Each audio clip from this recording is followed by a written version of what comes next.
The air was thick with the hum of business and barter as Jesus walked toward the temple, his Father's house. The outer courts, meant for prayer and worship, had become a marketplace. The cries of merchants haggling over the price of sacrificial animals filled the sacred space, mingling with the clink of coins exchanged at tables. Jesus paused, his gaze sweeping over the scene. What he saw was more than commerce. It was corruption. The very place that should have been a sanctuary for weary souls had been turned into a den of thieves. Greed had crept into holy ground, disguising itself as necessity.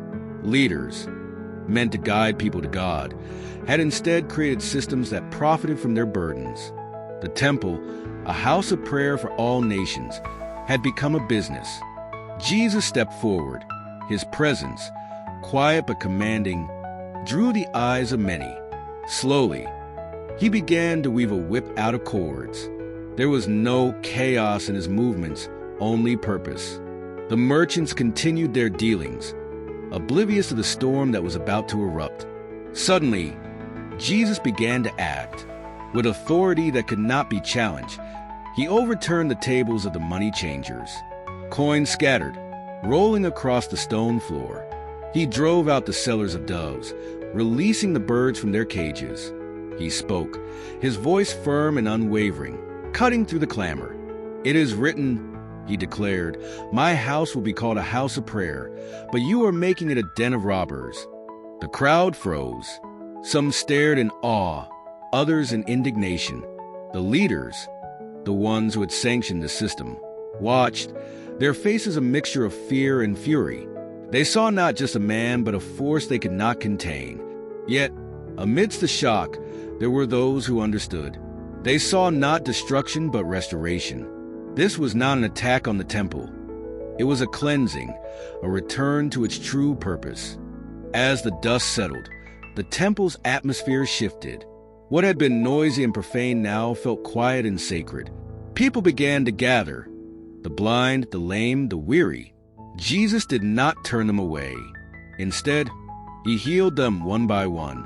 The temple, once tainted by greed, was now filled with light and life. Children's voices rose in praise. Hosanna to the Son of David. But not everyone rejoiced. The leaders, bound by their pride and blinded by their authority, grumbled. "Do you hear what these children are saying?" they asked. Jesus replied, "Yes. Have you never read? From the lips of children and infants you, Lord, have called forth your praise." In that moment, the temple's true king had arrived. His cleansing was not merely an act of judgment, but an invitation. He was calling them, all of them, back to the heart of worship.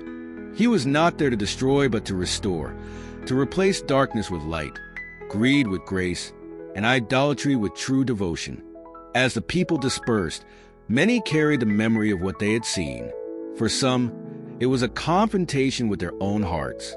For others, it was an awakening. They began to realize that in the absence of Jesus, even the holiest places can become corrupt. But where he is present, darkness flees and life is renewed.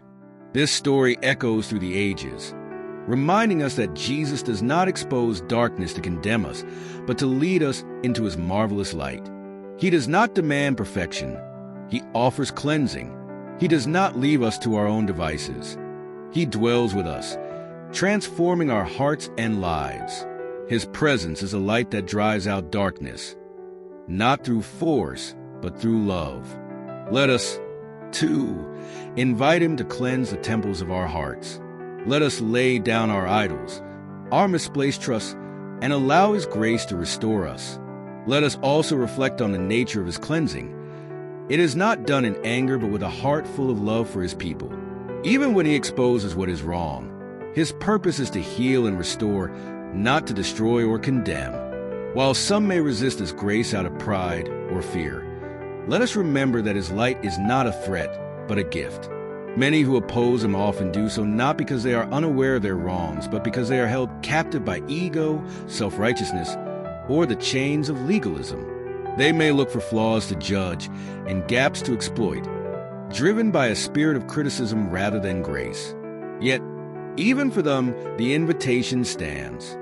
Jesus calls all of us, leaders, followers, the broken and the proud, to lay down our burdens and receive His cleansing.